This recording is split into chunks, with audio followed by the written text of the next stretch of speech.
कामाने व्याहळलेला राक्षस आपलं रूप प्रगट केलं.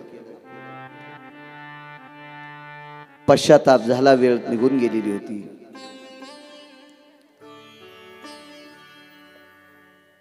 तंबी मिळाली,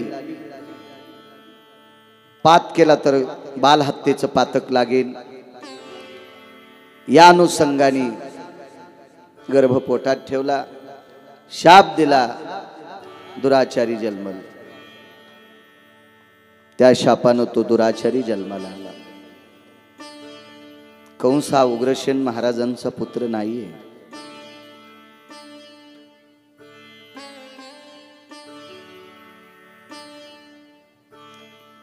आपण केलेल्या चुकीच्या व्यवहाराचं ते प्रायचित्त आहे. कंसाकडे 8 पहिलवान होते. गय, गवाक्ष, मुष्टिक, चानूर असे पहिलवान होते 5.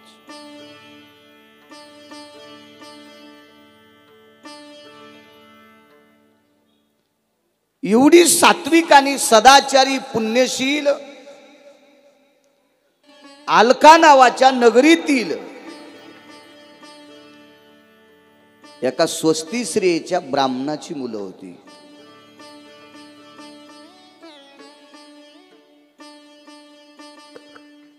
केळीच्या पानासारखी जीभ पातळ असायची, सुईच्या आणीसारखं टोकदार नोक जिभेला असायचं.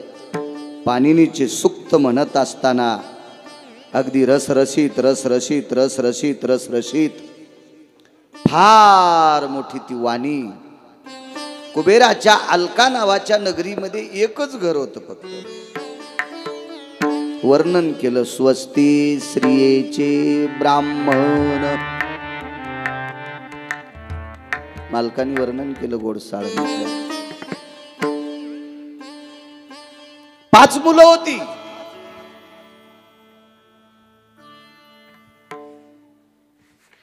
ही 5 पहिलवान आणि कंसाला 8 भाऊ होते. 8.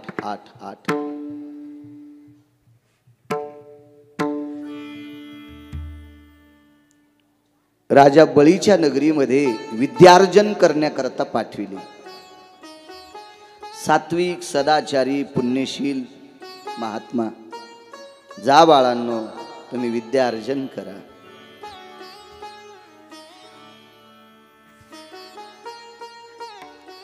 मला असं वाटतंय कीर्तनकाराचा मुलगा, ब्राह्मणाचा मुलगा, भागवतकाराचा मुलगा, रामायणकाराचा मुलगा, प्रवचनकाराचा मुलगा, मृदंगाचार्याचा मुलगा, शिंतवाल्याचा मुलगा, नाही शिंत नसते असं नाही, भजण्याचा म्हणावं लागेल. शिंत तमाशात बी वाजीला जाते ना.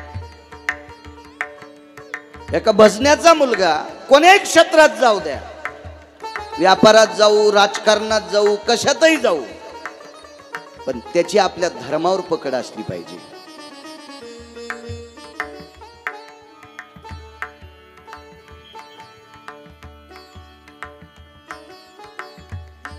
भागवतकाराचा मुलगा जर धर्मबाह्य काम करत असेल तर समजायचं भागवत वाचत असताना तू बऱ्यापैकी पाप केलीस, ती थोडीशी मुलाच्या रूपात उतू आली. म्हणून एक मालकाचा पुरावा आहे, संताचे आप्त 90 संत.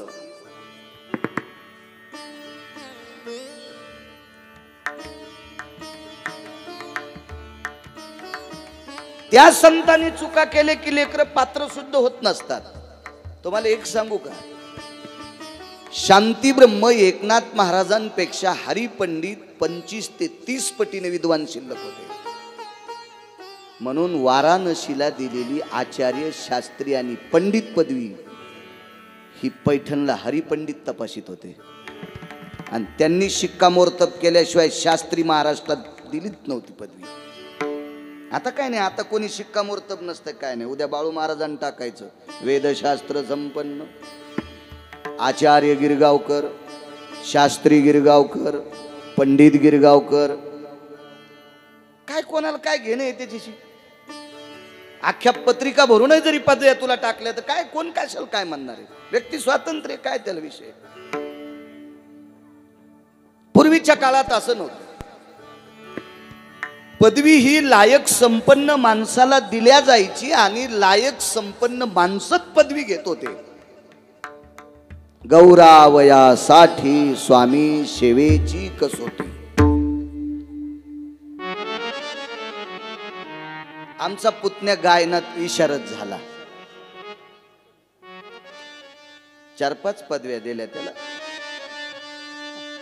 पण ती गंधर्वन काय विशारदन काय नाही. चुलते नाही, पुतणे विशारद झाले. ते मी त्याला म्हणायचं चल ना. हा नाही नाही आपलं शास्त्रीय संगीत झाले वगैरे असं वगैरे बऱ्यापैकी असं तो सांगायचा. मलाही वेळ होता. मी एका दिवशी म्हणलं आपण भजन करू. ते म्हणलं कुठं करायचं. मी त्याला म्हणलं आपण म्हशीच्या गोठ्यात करू. म्हणजे मला तिथं कळणार होतं याचं विशारद किती गोड झाले. 1.5 तास स्वर लावायला लागला आणि 1.5 तासाच्या नंतर स्वर लागल्याच्या नंतर असा लागला तर एकाही म्हशीनं दोऱ्या ठेवल्या नाही. सगळ्यात म्हशी दोऱ्या तोडून कोठ्यातून पळाल्या. त्याला म्हणलं वा वा वा वा, तुला विशारद पदवी कोणी दिली ते मला दाखव बरं एकदा. त्याला चांगल्या बुटानं त्याचा सत्कार करतो. चुकीच्या पदव्या कामाच्या.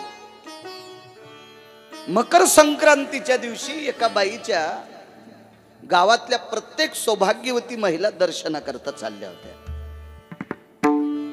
भागवत होतं तिथं चालू. तर मी म्हणलो एरवी आरती झाल्याबरोबर महिला आपोआपल्या घरी जात्या. ती कोणी इकडं कोणी इकडं कोणी इकडं. आज सगळ्या जणी इकडंच कशा चालल्यात. एका बाईनं सांगितलं महाराज आज संक्रांतीचा दिवस आहे. गेल्या 5-7 वर्षापासून कडेला एक म्हातारी राहते आणि त्या म्हातारीचं आज सौभाग्यवती बायका दर्शन घेतात. म्हणलं का हो. काही नाही, तिचं दर्शन घेतलं की म्हणे पतीला आयुष्य वाढतंय. मी थोडासा विचार केला. यजमानानं बैठक दिली. त्या बैठकीत न जाता मी म्हणलं आपण जावा. बाकीच्या बायकांनी दर्शन घेतल्यावर त्यांच्या मालकाला आयुष्य वाढतंय. आपली बी पत्नी व्यवस्थित आपले कपडे धुती, भागवताहून कीर्तनाहून गेलो तर टाइमला जेवायला देती. आपणही त्या म्हातारीच्या पाया पडू, आपल्या बायकोला आयुष्य वाढल. म्हणून मी तिच्याकडे गेलो. पाहिल्या आता ती त्या दिवशी थोडी वजनातच होती ना. अख्ख्या गावातल्या बायका पाया पडतात म्हणल्यावर ती का काय हिशोबात थोडीच होती. ती तिच्या तोऱ्यातच होती ती बाई. मला पाहिल्याबरोबर विचारलं कोणे ग हा. अरे कारेच कोणे ग कोणे ग. ती म्हणली बाई ते भागवतकार आहेत गिरगावकर महाराज. बाप्पा तू बी आलास का. अरे तू म्हणलं हो मी पण आलो. अरे आज लक्ष्म्या पाया पडतात माझ्या मालकाचं आयुष्य वाढावा. म्हणलं बाई मी सुद्धा तुमच्या पाया पडल्या माझ्या पत्नीचा. हो सहजच 9-10 वर्ष तर सहज वाढल. ए सरका ग पाया पडू द्या त्याला. पण मी म्हणलं बाई एक बोलू का. मी पायानंतर पडतो, मला आधी उत्तर द्या ना. तुमच्या कपाळाला कुंकू आहे. हो मी सौभाग्यवती आहे. मग तुमचे मालक कुठे आहेत. 35 वर्ष झालं मेल्याला बोलत नाही. 35 वर्ष झालं त्याचा माझा तिळा इतका संबंध नाही. बाकीच्या बायकांना म्हणलं तुमच्या गोळ्या संपल्यात का ग. 35 वर्षापासून जी नवऱ्याला बोलत नाही त्या नालायक बाईच्या पाया पडल्यावर तुमच्या मालकाला आयुष्य वाढतंय असं कोण सांगतंय. उलट 2-2 वर्षांनी लवकर जातील तुमचे मालक.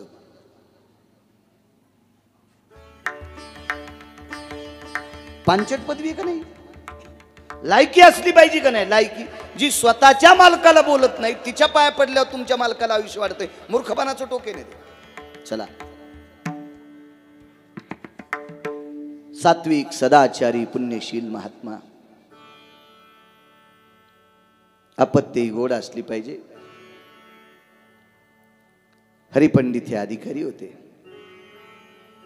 आई वडिलांनी केलेला आध्यात्मिक लौकिक सगळ्या गोष्टीचा पुरुषार्थ लेकरावर पडत असतो.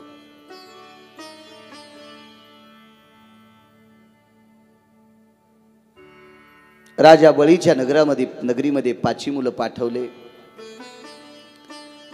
पण तिथल्या एका तात्विक सात्विक पंडिताची नजर चुकवली आणि पाची मुलं. राजा बळीच्या नगरीत एक मल्ल होता, म्हणजे पहिलवान होता. त्याच्याकडे मल्ल शिकले, पहिलवानकी शिकले, परत आले.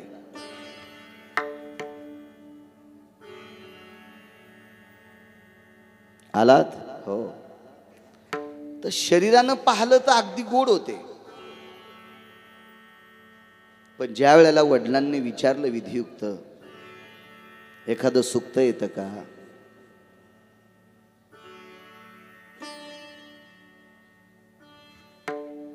लेकरं सांभाळा आपोआपली.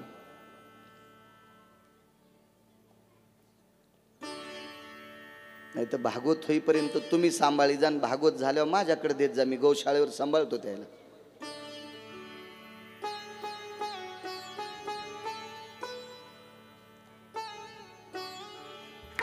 काहीकांचा स्वभाव कसा असतो माहितीये का, लागट्याला भेटली गायन वासरू घेऊन पंढरपूरला जाय.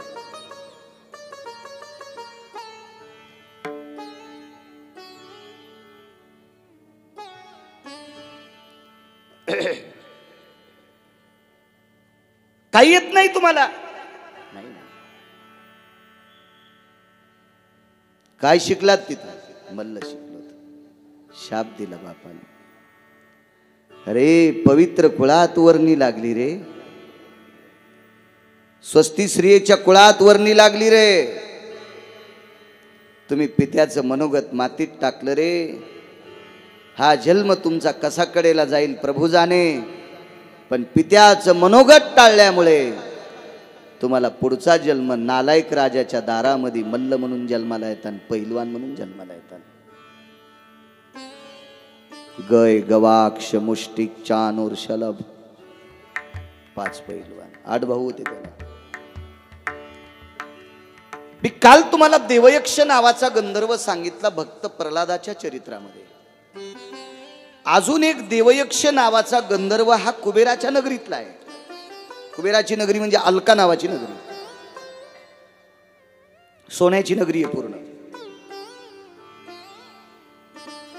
हा देवयक्ष गंधर्व शैव होता, भगवान शिवशंकराचा उपासक होता. आणि त्याचा नियम होता,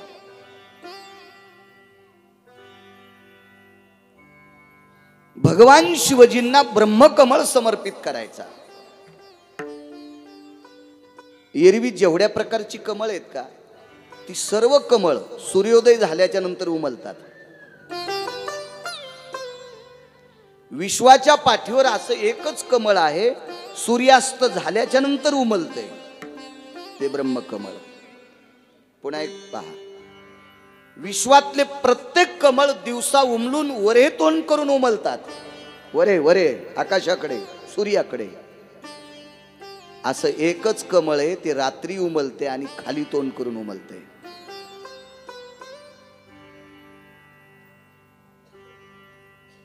ते ब्रह्मकमळ आहे. मुलं पाठवली,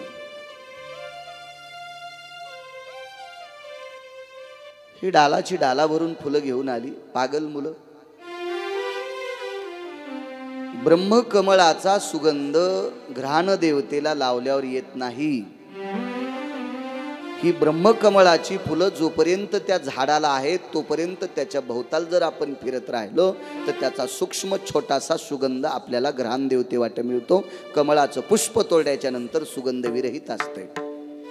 पण भगवान शिवजीला पांढरे फुलं जास्त आवडतात आणि शीतलतेचं प्रतीक त्याच्यामध्ये, शीतलतेचा सद्गुण ब्रह्मकमळात जास्त आहे. 8 लोकांनी फुलं तोडायचे घ्राण देवतेला, म्हणजे नाकाला लावायचे, डालात टाकायचे, नाकाला लावायचे, डालात टाकायचे. रात्रीच्या समयाला शिवपूजा केली. प्रत्येक महिन्याला शिवरात्र असती, दर महिन्याला शिवरात्री असती. त्या शिवरात्रीला रात्री पूजा रात्रभर केली, पुष्पाची लाखोळी वाहिली. दुसऱ्या दिवशी साक्षात्कार झाला. राजा, ए देवयक्षा, काय चुकीचं काम केलं रे. देवाला समर्पित केलेली फुलं काढण्याच्या नंतर दुसऱ्या दिवशी त्याला निर्माल्य म्हणतात. आणि माणसाच्या गळ्यात घातलेल्या फुलाच्या माळा काहड्या, याला कचरा म्हणतात. देवाच्या अंगावरची फुलं निर्माल्य, हा हार निर्माल्यात जातोय. पण माणसाला घातलेला हार गळ्यातून खाली पडला की अन्नात ते कचऱ्यात गंती असतो, गर्द्यात गंती असतो, पुंजाण्यात गंती असतो, केर कचऱ्यात गंती असतो. शेवटी माणसाला घातलाय तो. आणि मग अरे काय टाकलंस तू माझ्या अंगावर, विचारलं मुलांना काय केलं. असा असा प्रकार. मूर्ख आहात, गंधर्वाची पुत्र आहात रे तुम्ही. दुष्ट राजाच्या घरी जन्माला येताल, दुष्ट राजाचे भाऊ होता. आठी भाऊ.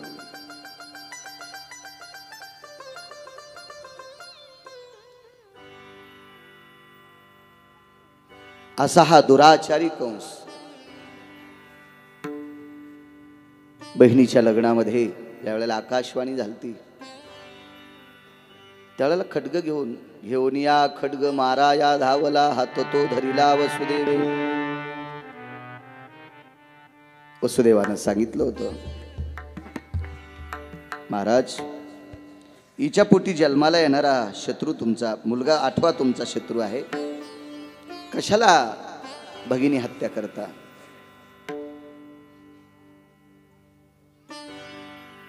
बंडू हळू आवाजात.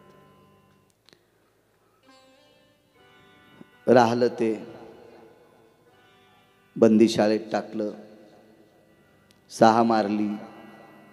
7वा योग मायेनं रोहिणीच्या हृदय कमळात गेला, 8वा जन्माला आला. आपण काल फुलं टाकली.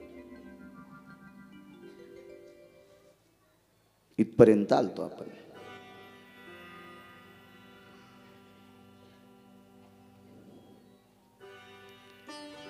नामाच्या साधनेनं प्रल्हाद हा राक्षसाच्या कुळातला भक्तराज म्हणून जन्माला आला.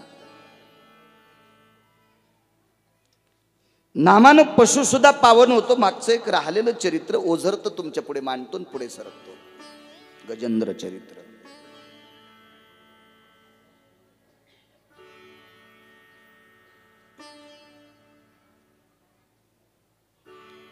तो पांड्य नरेश आहे, पांड्य देशाचा.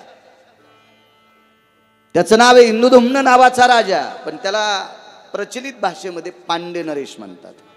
देश पांड्य, पांड्य देशाचा राजा इंदुधुम्न.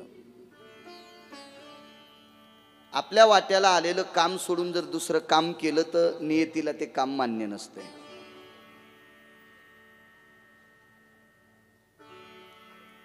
शिक्षकांनी काटेकोरपणानं विद्यार्थ्याला शिकवलं, त्याच्या पुढचे विद्यार्थी जर घडले तर तो एकदाही पंढरपूरला नाही गेला तरी त्यानं दुःख मानवायचं नाही. पण विद्यार्थी घडवणं याच्यातच त्याच्या वाऱ्या, याच्यात त्याचं भागवत, याच्यात त्याचं पंढरपूर, याच्यात सर्व काही त्याचं सामान.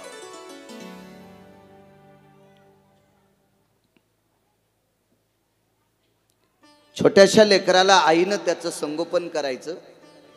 लेकरू पाळण्यात झोपी घातलं, ती भागवतात बसली. शेजारणीने येऊन सांगितलं, बाई तुझं लेकरू फार रडायले. ते म्हणले रडू दे, आरती झाल्यावर जाते. तू भागवतकार खाल्ला तरी तुला पुण्य नाही. तुझं नीती कर्तव्य त्या चिमुकल्या लेकराचं पालन करणं. मालकाला शुगर आहे, चालता येत नाही, वय झालेलं आहे.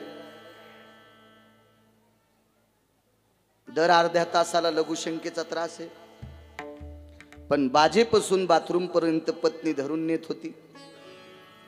सांगितलं आता 2-3 घंटे भागवत सुटायचं नाही. गिरगावचे बाळू महाराज भागवत सांगायला आहेत, तू चालते, तू घरून ऐक ना. नाही म्हणे, आज काही म्हणा मी जाणारच. अगं मला दर अर्ध्या तासाला 40 मिनिटाला जावं लागतंय. शुगर आहे मला, BP आहे, आजारी आहे मी, मला चालता येत नाही जास्त, कोणाचा तरी टेकू लागतोय. नाही म्हणे, आजच्या दिवस तुम्ही तुमचं दाखवा.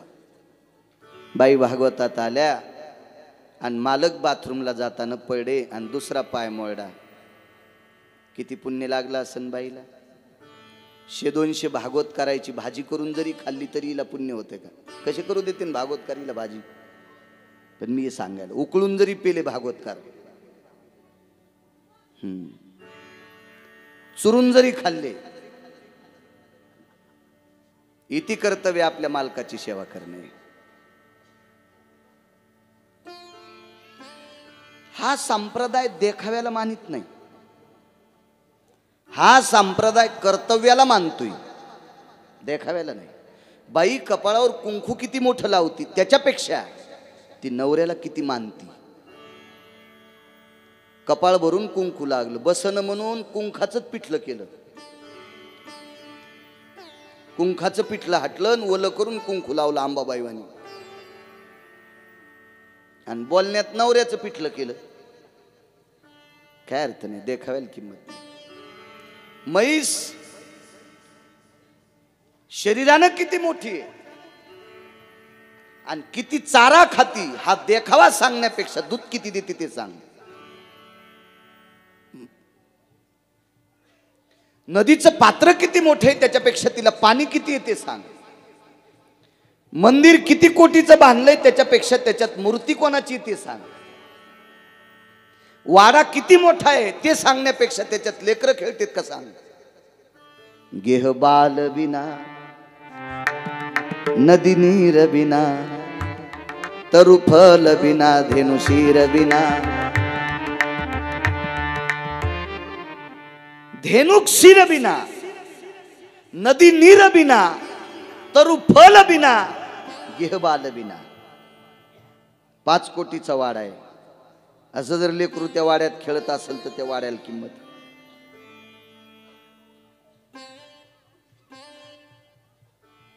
आपल्याकडे देखाव्याला किंमत नाही, कर्तव्याला किंमत आहे, वागण्याला किंमत आहे. एका माणसाच्या गळ्यामध्ये अशा मी घातल्या अशा 30-35 माळी होत्या तुळशीच्या. मी एकच घालत होतो पण आता कोणाच्या नादी लागून घातली दुसरी.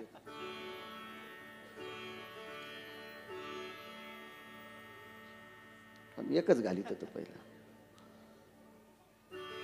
आता पुन्हा एक घाली. त्याच्या दुकानात गेलो त्यानं पैसे नाही घेतले, 2 घातले पण त्याला 35 होत्या. आता 35 माळांनी सगळ्या शर्टच्या वरून टाकलेल्या. तुमच्या कड्यासारखं अण्णा तुमच्या धामणगाव सारखं जरसं मार्केट होतं, बऱ्यापैकी लोक जय हरी रामकृष्ण हरी, जय हरी रामकृष्ण हरी, जय हरी रामकृष्ण हरी. एका दुकानदारानं पाहिल्याबरोबर माग गेला, नौकराला म्हणला मी घरी नाही म्हणून सांग.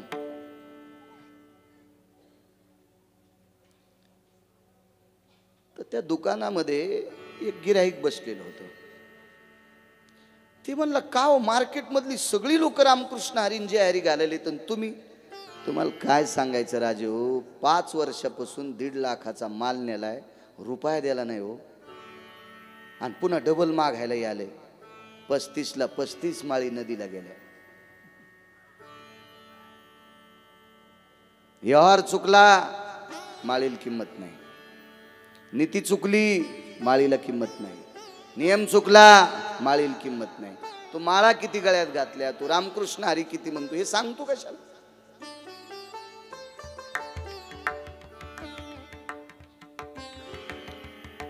हा पांडे नरेश हातामध्ये माळ घेऊन एका जंगलामध्ये भगवंताचं जप करू लागला. जप. त्याच्या राज्यामध्ये महर्षी अगस्ती आले. कोण अगस्ती? महर्षी अगस्तीला पंढरपुरातली मालकीन भेटी. पंढरपुरातली मालकीन कोण आहे? लक्ष्मी. महर्षी अगस्तीला लक्ष्मी भेटी का? एका आचमने माझा पिता प्राशिला, म्हणून मी बहुभीते गया साधू कुळाला.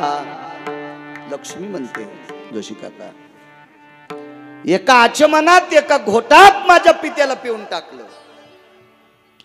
समुद्र पेलता एकाच आचमनात. काय व्याप्ती असेल ते. भगवंताला ते राक्षस मारायचा होता, ते समुद्रात लपलं होतं. बेटा ते सापडणं गेलं आणि समुद्र पंढरपुरातल्या मालकाच्या विरोधात गेला. समुद्राला सांगितलं दाखवतं नाही म्हणे, तुम्हाला माझी पोरगी नीट सांभाळता आली नाही, मी नाही तुम्हाला दाखवणार. कारण सीता कोण आहे? लक्ष्मी. लक्ष्मी कोणाची कन्या? सागराची. राग आलता ना त्याला.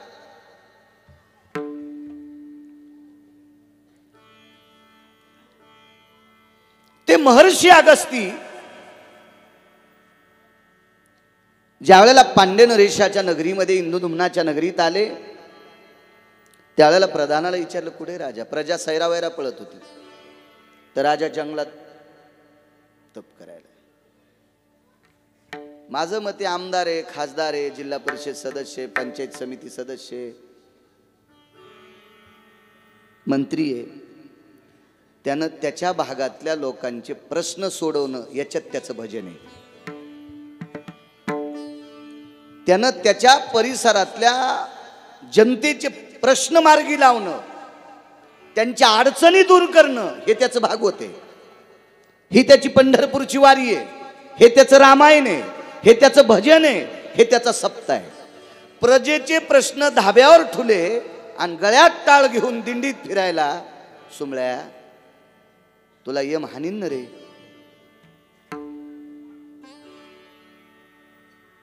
अगस्ती गेले जंगलात, इंदुधुम्ना हे काम नाही तुझं.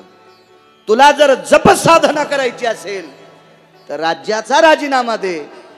तुझ्या या पांड्य प्रांताला कोणीतरी एखादा राजा दे आणि मग तू भगवे कपडे घालून जंगलात जाय. राज्य देवा वाटन आणि भजन सोडा वाटन. दोन तलवारी एका मॅनीत कधीच बसत नसतात.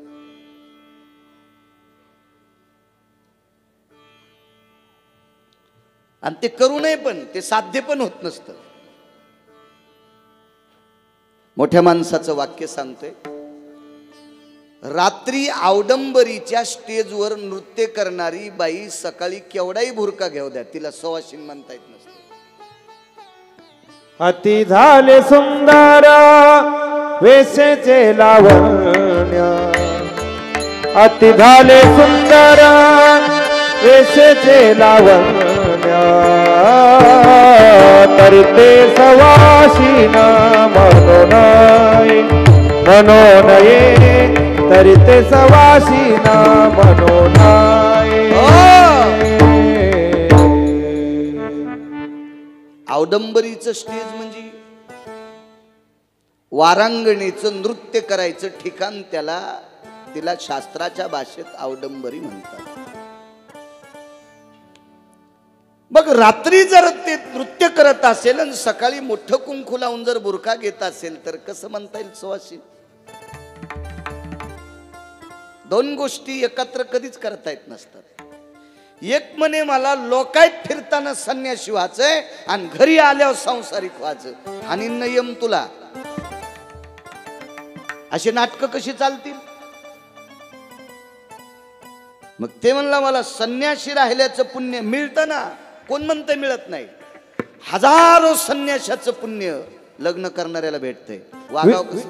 विधीने सेवाना विषय त्यागाते समान, विषय त्यागाते समान, विषय त्यागाते समान. विधीने सेवन विषय त्यागाते समान. स्वभार्या सांडोनी जाना, जष्टते माते समाना, कनिष्ठ भगिनीची आपना, ऐक बापा नरोत्तमा.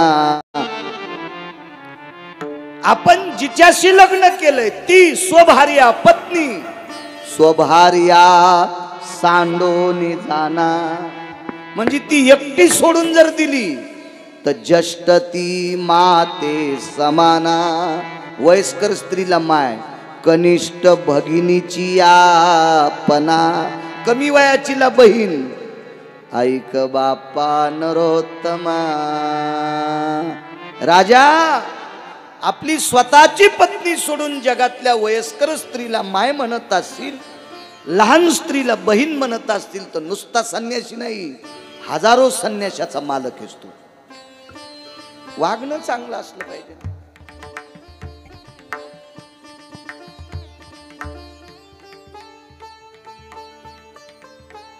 राजा महाराजांचं ऐकून खाली आले, पण अगस्ती महाराज निघून गेल्याच्या नंतर राजाने पुन्हा जंगलात गेले. कालांतराने महर्षींची स्वारी त्या प्रांतात झाल्याच्या नंतर पाहलं, शाप दिला, अरे तू राज्यकारभार चालवायच्या लायकीचा नाही, राज्यावर बसून पशुसारखा वागतो, म्हणून तुला पुढचा जन्म हत्तीचा मिळेल. इंदुधुम्न राजा पांडे नरेश कुंजराच्या योनीला आला.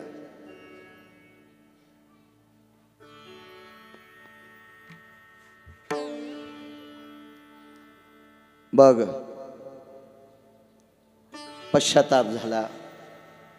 जा म्हणे, एक ने एक दिवस तुला ब्रह्मांडाच्या मालकाचं भजन नाम तारील. ऋतुमान नावाचं सरोवर आहे, त्या सरोवरामध्ये एक नक्र, त्याला कोणी मकर म्हणते, हा एक जलचल राहत होता. त्रिकुट नावाचं शिखर, ह्या शिखरावर हत्तीचं वास्तव्य, तो गजेंद्र पलाढ्यशाली कुंजर आहे. महिमेतलं जीवन जगणारा तो हत्ती, पशुतला एक राजा आहे त्यांच्यातला. कितीतरी पत्न्या, फार मोठा हत्तीचा कळप आहे. एखाद्या पत्नीनं झाडाची फांदी मागितली, झाडच उन्मळून तिच्या पुढे टाकायचं. आपण सुद्धा संसारातले गजेंद्रच राम काका. मुलींनी सांगितलं 10वीला मी जास्त मार्क घेते, काय करताना तुला स्कूटी बसायला देईल. पगार पत्रक गाण तुलं, पोरीला स्कूटी घेऊन दिली.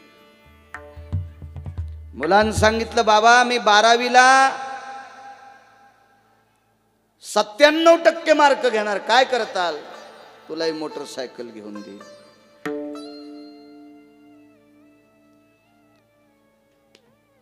बायकोन सांगितलं तुम्ही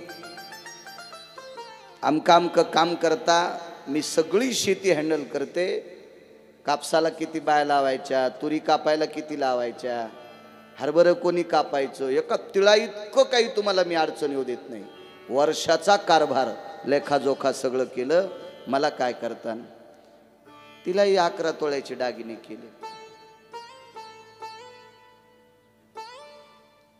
सुनान सांगितलं आत्याला 11 तोळ्याचे मथारपणी, मला तुला 22 तोळ्याचे.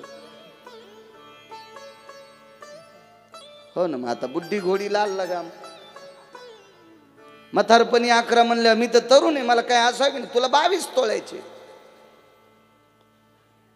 4 खोल्या आहेत, घर कमी पडे, पुढची खोली, मागची खोली, वरचा मजला, तिसरा मजला, मागून परस बांधला, इकून बांध, तिकून बांध, दाराच्या पुढं दगड रव, पुढच्या गाड्या बंद केल्या, पुढं पुढंच सरकायला. समाधी बांधू तू रस्त्यावर, नुसता पुढं पुढंच सरक तू. मंदिरापस्तोर तू अंगण येऊ देऊ नको, म्हणजे बरं झालं. आता आहे ती एवढी जागा सांभाळ.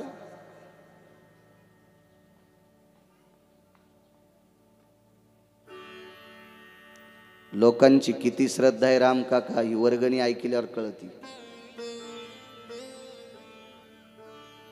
मी गेल्या 6 दिवसापासून वर्गणीदारांची नावं पाहतो. तुमच्या इथं देणारा एकही वर्गणीदार अब्जातला नाही. मला वाटतं 100 कोटीला 1 अब्ज म्हणतात का अतुलजी? म्हणजे हे मी असं ऐकलेलं, आपल्याला कुठं असे एवढाले अब्जन कोटीन लाखन हे कुठं मला कळत असते. तो सर्वसामान्य माणसं 5,000, 11,000, 2100, 2500, एका व्यक्तीने 51 पोते. शिक्षक माणूस, तो काय अब्जाधीश थोडा माणूस आहे. मग सर्वसामान्य शेतीत काबाड कष्ट करणारे माणसं इतक्या श्रद्धेनं स्वामीला जीव लावतात. कार्यकर्त्याला विनंती करतो, शासन दरबारी दखल घ्या. इथं येणाऱ्या शासन दरबारातल्या लोकांना जा विचारा. 53 वर्षाची परंपरा आहे, आमच्या स्वामींना एखाद्या दर्जात घ्या. मग तो क असेल, ब असेल, काय असेल, मला काही त्याच्यातलं ज्ञान नाही, पण मी पाहतोय बाकीची मंदिरं. राजे हो, सर्वसामान्यांच्या अंतःकरणात जर एक कुठली तरी मुलगी नोकरीला लागली, मी ऐकलं मगाशी, ते बोलणारे बी लोक जरा चांगले हुशार दिसतात मला. दोघा तिघायचा आवाज येतो, छान बोलतात ते. तर त्या मुलीनं मला नोकरी लागली म्हणून पुढच्या वर्षीच्या सप्तात एक आकडा लिहिला. काय प्रेम असतं लोकांचं, किती स्वामीवर प्रेम आहे. फार मोठं होईल. राजे हो, आपण आपल्या संपत्तीत मोठं केल्याच्या नंतर पुत्र जर वितुष्टवादी जन्माला तर आपलं श्राद्ध सुद्धा करू शकत नाही. पण ही संपत्ती जर सगळ्या गावकऱ्यांनी मिळून शासन दरबारी खेटे घेऊन शासन दरबारातल्या लोकांना जबाब विचारून हे संस्थान जर फार मोठं केलं तर ज्याचं ज्याचं योगदान या संस्थांना लागलंय त्याचे पूर्वज स्वर्गातून आशीर्वाद देतील. म्हणून कोंबडं कोणाचंही ओरडू, वाक्य नीट ऐका माझं, कोंबडं कोणाचंही ओरडू सकाळ झाली समजा स्वामींसाठी. घर सोडून मंदिराच्या परिसरात आलं की गट तट राजकारण हे सगळं सोडायचं आणि आपलं संस्थान किती उंच जाईल, स्वामींचा दरबार किती मोठा होईल, स्वामींच्या दर्शनासाठी येणारा प्रांतातला भक्त गोड असा आनंदाचा सुस्कार देऊन जाईल. या कर्तव्यावर आरूढ होऊन प्रत्येकाने तन्मन धनानं स्वामींच्या मंदिराच्या कार्यात मन घाला, ही तुम्हाला विनंती. आदेश द्यायची माझी काय लायकी, विनंती विनंती.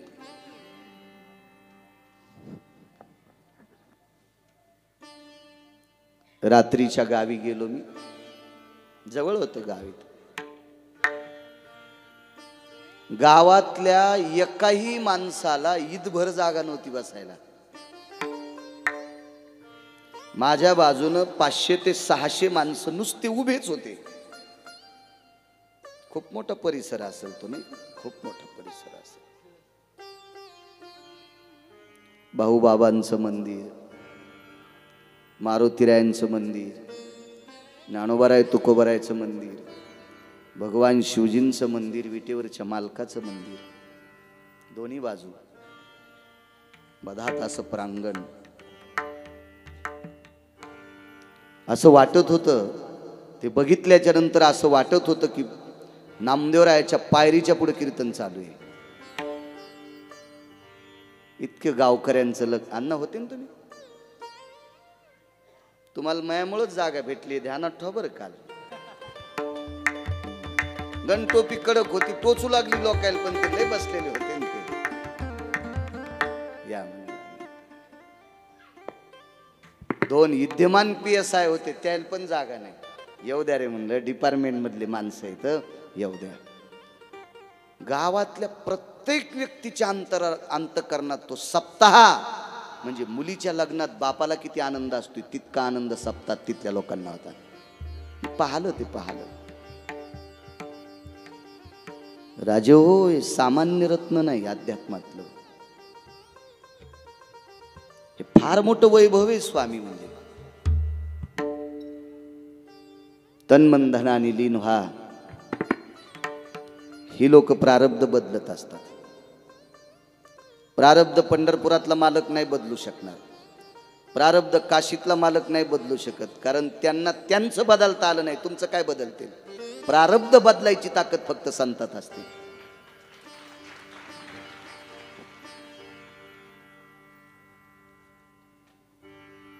एका महाराज मंदिरात मुक्कामाला आले.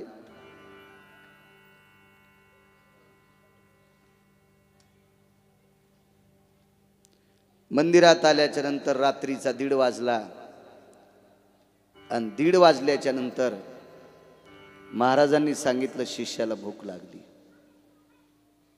भूक लागली, भूक लागली. भूक लागली म्हणल्यावर शिष्यानं सांगितलं बरं मी आणतो भिक्षा. आता नाही म्हणताय ना, महाराज इथं अधिकारी होते ना,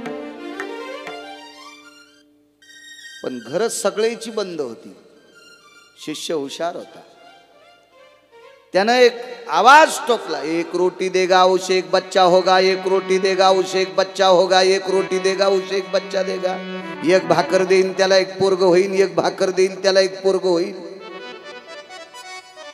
अख्ख्या गावात फिरलं ते शिष्य. बाय अशा खिडकी हा इडपटी काय ग, भाकरीवर कुठं पोरण पोरी होत असतात का? बरं त्याचा काही दोष नाही ना. आपली संस्कृती अंधश्रद्धेवर आधारित नाही. 900 कन्या पुत्र होती, मग का करणे लागे पती. पण त्यानं ती आरोळी ठोकली. एक बाई होती,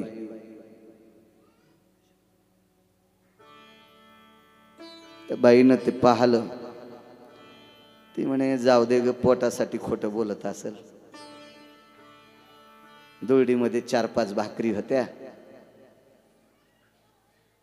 पती बाहेर गावी गेले, आलेच नाही. ते न आल्यामुळे ती जेवली नाही. तिच्याही भाकरी शिल्लक, पतीच्या 2 तिच्या 2. आणि जुन्या काळातली बाई दुरडीत एखादी भाकर शिल्लक ठेवूनच रात्र काढीत होती. आता इतका भिकारचोटपणा झालाय, 2च तोंडन खिचडीन गोंड. 2च तोंड. हे लोक किती अधिकार असते, महात्म्यांचा अधिकार सांगतो. रात्री कोणी जरी घरी आलं तरी 2 भाकरी सापडत्या दुरडीत, त्या घराला पाकगृह म्हणायचं. एखादी भाकरी जरी दुरडीत रात्री सापडली तर त्याला स्वयंपाकघर म्हणायचं. आणि ज्या घरात दोघांचीच किचकिच चलती त्याला किचन घर म्हणायचं. वागण्याहून नाव पडत असतं ना त्याचं, दोघांचीच किचकिच. म्हातारा म्हातारीला पण पानग भाजत नाही, दोघांचीच किचकिच, त्याचं नाव किचन.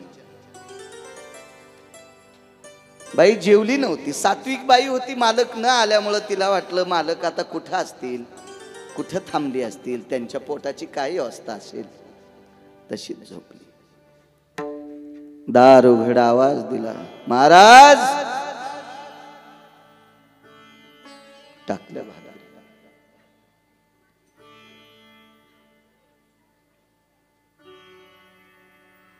काय कालवण असेल, चटणी असेल त्याच्यावर टाकलं. मंदिरात आणलं, गुरुजींच्या पुढे वाढलं, जेवले महाराज. राजे हो, ह्या घरी एके दिवशी देवर्षी नारद आलते ह्या बाईच्या घरी. तर नारदाला त्या बाईनं सांगितलं, महाराज मला आपत्ती नाही. तर नारदानं पंढरीतल्या मालकाला विचारलं. म्हणे प्रभू ह्या बाईला आपत्ती नाही म्हणले, तिला 7 जन्मापर्यंत नाही. नारद म्हणले बाई मी येऊ का? कारण नारदाला हा शब्द तिला सांगायला कस तरी वाटत होतं ना. ती बाई म्हणली नारदा जेवून जाणं. नाही नको, येतो मी. असं दुःखद संदेश देऊन जेव्हा वाटत असतं का कुठं? तुम्हाला एक सांगू का, जिनच्या पॅन्टीवाल्या ध्यानात ठेवा, येतच नाहीत तुमच्या इथं. म्हातारी येत नाहीत तर जिनच्या पॅन्टीवाले कशी येतील? आता तिकडे बरेच वाट्यावर बसलेले तिकडे माग, हे तरी ऐकायला बसले. बरेच म्हातारे तिकडे बसलेले आपले पलीकडे पाहतो मी. हो, त्यांना कस काय अलर्जी आहे स्वामीची काय माहिती हो, देव जाणे. असं नसायला पाहिजे, म्हातारे माणसाने आलं पाहिजे.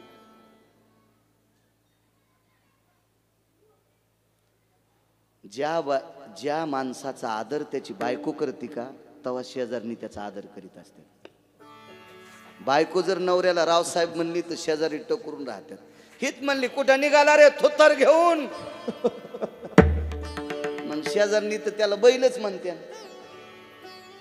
आपल्या अधिष्ठानाची कदर आपण करायची, त्यावेळेला लोकांच्या अंतकरणात दर्जा उत्पन्न होत असतो.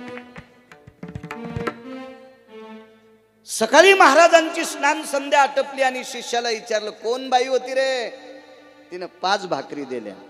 तर शिष्य म्हणला गुरुदेव फुकट नाही दिले का, मी अलग ठोकली, 1 रोटी देगा उसे एक बच्चा होगा.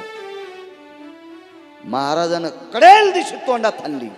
नालाय का काय, तुझ्या बापाच्या घरचं जात होतं, 1 भाकर देईल तिला 25 पोरं होईल म्हणायचे होते. एका भाकरीला एक का म्हणलास? लाल गाल.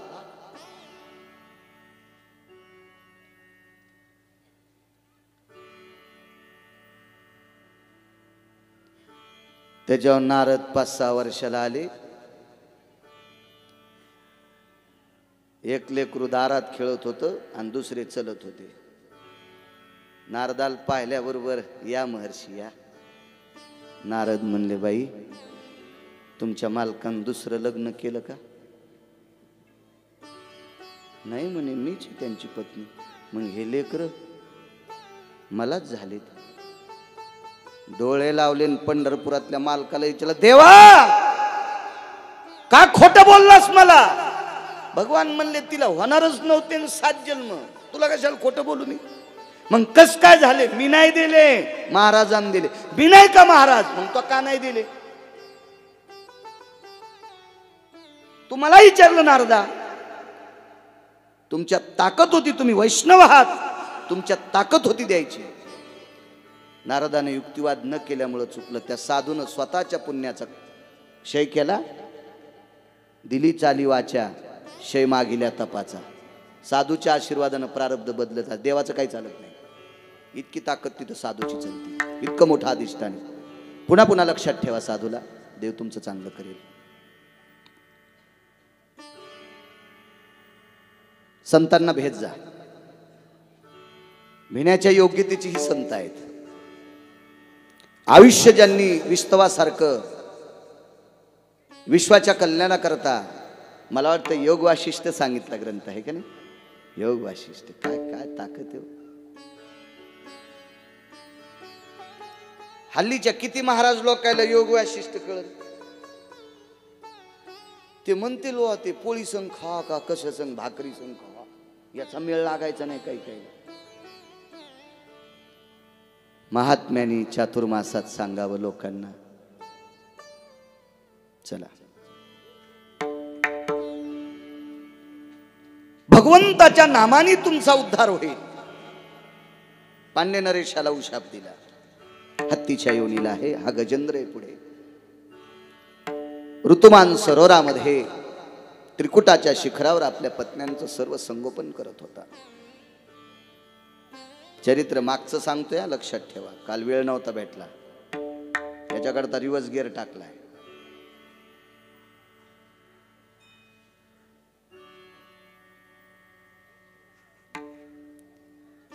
इतका संसारात मग्न, इतका संसारात मग्न.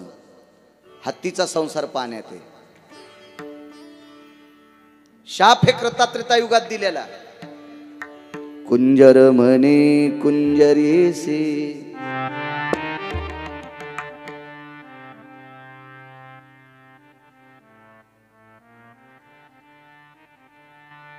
पहिलं तो गे अयोध्येचा नृपती. भाजा नसे त्या प्रती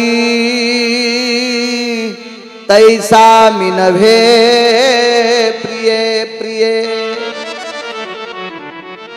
एक हत्ती हत्तीनीच्या कानात म्हणत होता, बघतो राम एकटाच चाललाय, बायको हरवली त्याची. तैशा पिला नारायणी. मग शाप दिला. धराय जायते नाम प्रसूती नैव कारेषु. शाप दिला. पाण्यात संसार. उशाप मागितला, पाण्यात संसार झाला. ज्या पत्नीशी संग केला हत्ती विकळ होत असतो आणि ती हत्तीन त्याला सोंडेत पाणी आणून पाजत असते. उष्ट पाणी प्यायची वेळ. म्हणून आपल्याकडे हस्ती शुंडा दंड नावाचा विधी लग्नात असतो. तो विधी म्हणजे नवरदेवानं नवरीच्या तोंडावर आंघोळ करताना गुरळ्या टाकायच्या. लहानपणी टाकल्यात का नाही कोणाचं लग्न झालं? माना हालील्या हो म्हणले. बरं नवरदेवानं टाकणं ठीक आहे, नवरीनं कशा टाकायच्या? म्हणले आजपासून एकमेकाला उष्ट खाण्याची सवय लागावा. नाही, हा पुराणातला विषय. हत्तीचा संसार पाण्यात. कावळ्याला शाप दिला. काग कागिनी शिकरी कुजन पैल तो गे दशरथ नंदन भाजैरहितं म्लान वदन तैसा मी नव्हे प्रिये प्रिये. काहीतरी धड दिसतं का ते कावळं, त्यालाही लखनलालजीनं शापलं. जीवनात एकदाच संसार, तो संसार माणसानं पाहिला तर त्यालाही प्रायचित्त आहे.